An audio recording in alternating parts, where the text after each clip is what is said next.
Alright, y'all. I'm in here. This is Lady Nika. Welcome back to the channel. And tonight we're going to talk about the Whitney Houston biopic entitled Whitney. We live tweeted tonight, me and some of my YouTube family, the squad as we call ourselves. I was with Tam G, Chanel, Cemented, Smoke Break 314, some other people, but we live tweeted during the show, and y'all, I had already told you that, if this thing didn't go right, I wasn't gonna, bite my tongue about it whatsoever. But much to my surprise, y'all, this was a really, really good movie. So I want to say first, kudos to Angela Bassett. Girl, I am so glad I ain't have to read you for. I was going to. Now, I love you. Yes, I do. But I call it like I see it, baby. I call it like I see it. If you'd have gave us some crappy shit, you would have called hell out of me. I don't know about what the rest of them would have did, but I was going to speak my truth. But, y'all, it was good. It was really, really good. It was just, it was certain parts I didn't really like, and it depicted a lot of how her and Bobby Brown came to be, and it was really good. And let me stop, baby Deborah, you better bring it, bitch. Oh, that woman was singing that. Let me tell you something. It's hard. I see a lot of shows like these Voice, the X Factor, where these people get on and they try to, emulate Whitney's sound. But tonight, baby, let me tell you something. Miss Cox brought it, and I was here for it. I was here for every bit of it. I just really have to say kudos, because they really did come in here and they paid attention. Whitney Wendell, whatever her damn name is, man, girl, you need to take lessons from Angela, because Angela brought it tonight. That's what you're supposed to do. Your character's supposed to look something like the character that they are portraying. Your actors, at least. The actors should look something like the characters that they're portraying. And she hit home with that. Also, the wardrobe. Man, them wardrobes was so similar to the actual pictures, from Whitney by herself in the red gown to the wedding pictures. Everything was perfect. So I have nothing but high praises. I mean, I'm gonna give you a 9, because in a minute I'm gonna tell y'all why she didn't get a complete 10 for this movie. But the acting was superb to me. I mean, I could tell she was lip syncing a little bit, but I mean, hell, that's the best that woman could do with 2 hours of, showtime or whatever, and that's including the damn commercials and stuff. So, for what it was a very good movie. And I actually DVR'd it, and I'm not going to delete the shit off of there. I'm actually going to go back and watch this shit again, because it was really good. It was really, really good. I liked how, we opened up. We're at the Soul Train Awards, and that's how she had her first interaction with Bobby Brown, because she was, bumping him and shit, trying to talk to BB and CC Wine and Snell over there.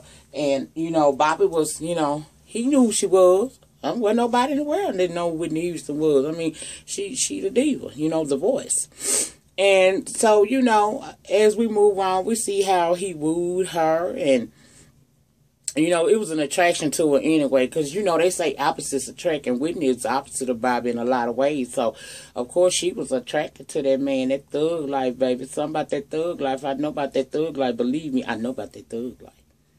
Thug life is a beautiful thing.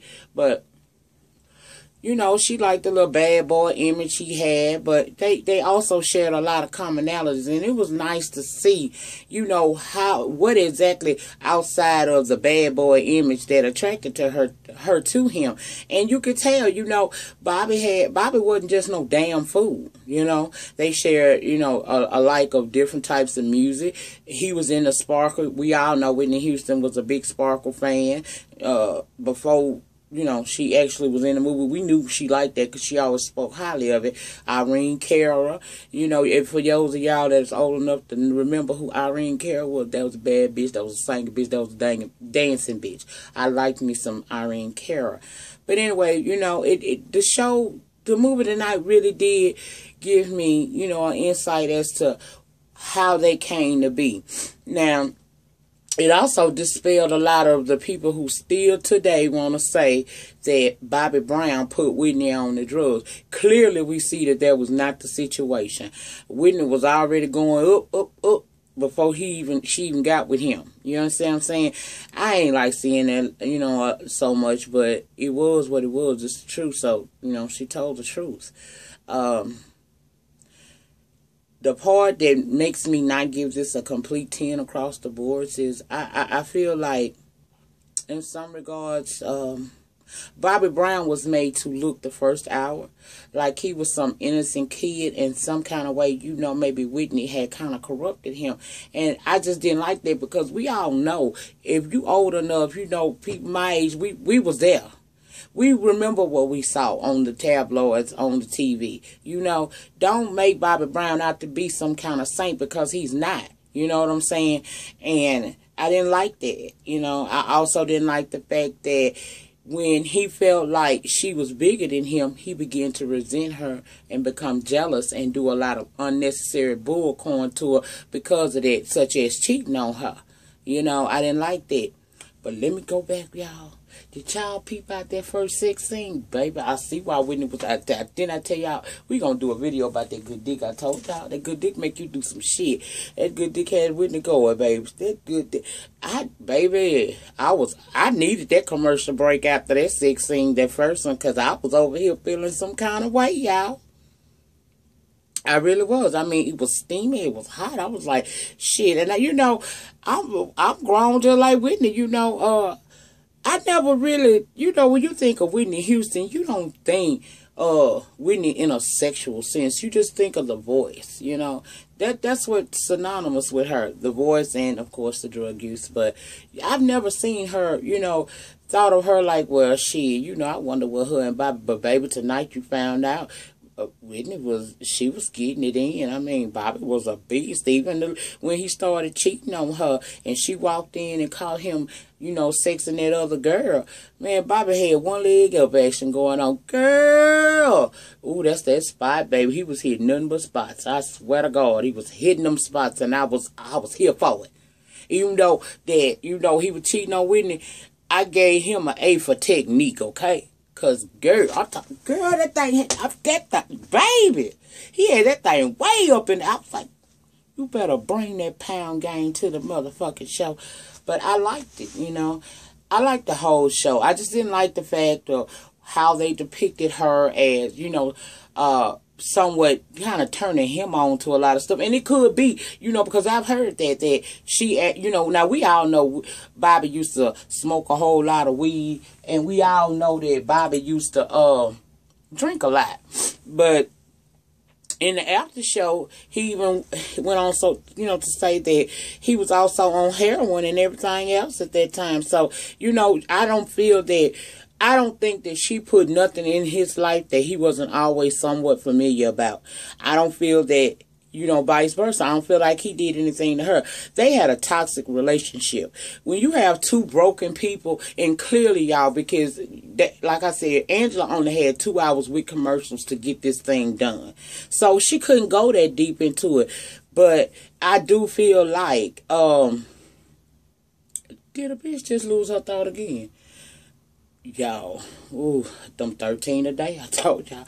But I do feel like when two broken people try to get together, now, clearly, they loved each other. There was love in this relationship. And I never did doubt that he did love her. But I just think that by them both being so broken, two broke motherfuckers can't do nothing together. You know what I'm saying? My spirit broke, your spirit broke. They should have, both gotten themselves together, in order to try to come together and be a happy family or whatever it was that, they were obviously looking for.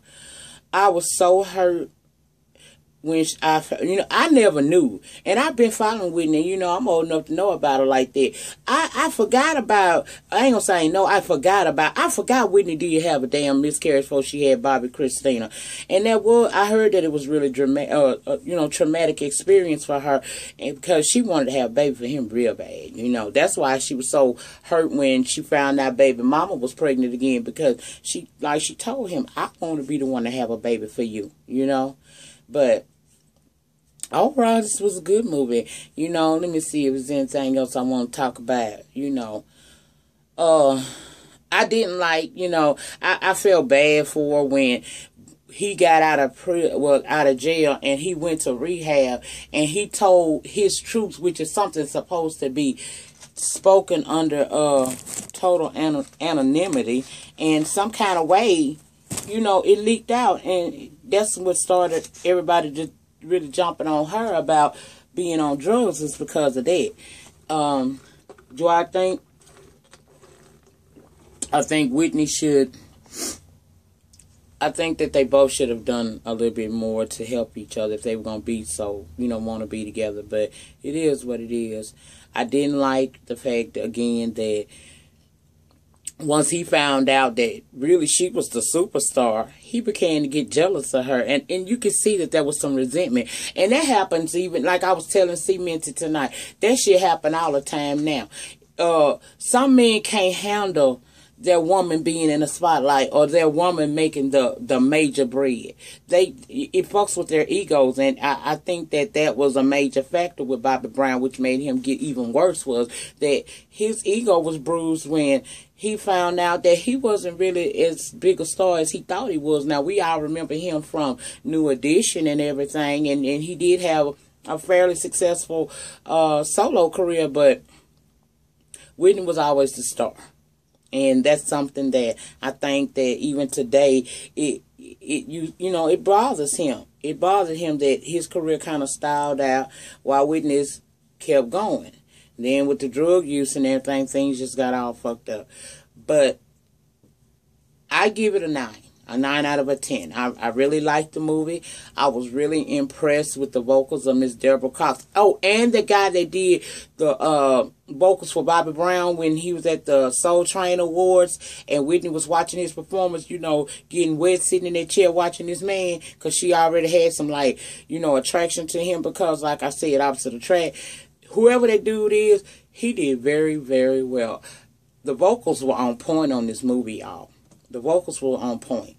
These actors did, you know, look some. Clive Davis. I swear, I had to double take, y'all. I had to sit there and rewind it, because I'm like, damn, they done got Clive in the damn movie. But it wasn't him. But that's how well, you know, they chose actors that look like the actual person that they would be portraying. You know, that's how well they went into getting it taken care of, and that really helped a whole lot. Then the wardrobing was great. Vocals on point, you know. I wish it could have been a little bit longer. It just lets us know that when they actually do take Whitney to the big screen, and she's going, you know, she's going. Yeah, all them people losing their mind, they parent, you know, Whitney mom and them acting a damn fool about that, you know, it being on Lifetime. You really shouldn't have been so against that, because it actually was a good production. And when Whitney make it to the big screen, they'll have more time to give us a little bit more information about her. You know, they can get deeper into her personal life as well as her professional accomplishments. No doubt about it, Whitney Houston is the voice. I have not ever seen anyone yet to this day that can come along, that can put Whitney down. And she been gone for a little minute now. I remember, you know, I took off the day of the damn funeral. Sure did. Took off, baby. I told my boss, I'll never forget this girl, y'all, but it hurted me so bad. 2 deaths that really affected my life was Whitney Houston and Luther Vandross. But I had to be there, honey. I had to be at the funeral, and me being there was me in front of my TV. And baby, when they was singing them songs, especially R. Kelly, he just made me break down. I was like, oh Lord, I look to you too, you know. But overall, I don't have anything negative to say. I don't have nothing to come in here going the hell off about. You know, y'all gonna have to wait for a reason. I ain't got no reason to go off, because I really like the production, and I'm really, really glad that this is obviously gonna be a successful Lifetime TV, as well as Miss Angela Bassett and Miss Yaya. You did that, girl. So kudos to those people. I'll be back in here tomorrow, y'all, with the Real Housewives of Atlanta. I may do a tag video and come back in tonight, because I like doing my tags, and I didn't get a chance to do them last night. I just passed out shit. So maybe I'll come back in and do a tag video, but definitely I'll be back tomorrow with my Real Housewives of Atlanta review. So in the meantime, in between time, please like, comment, subscribe, and share my videos with people. Again, thank you to everybody that's been supporting me. And until the next video, y'all, peace out.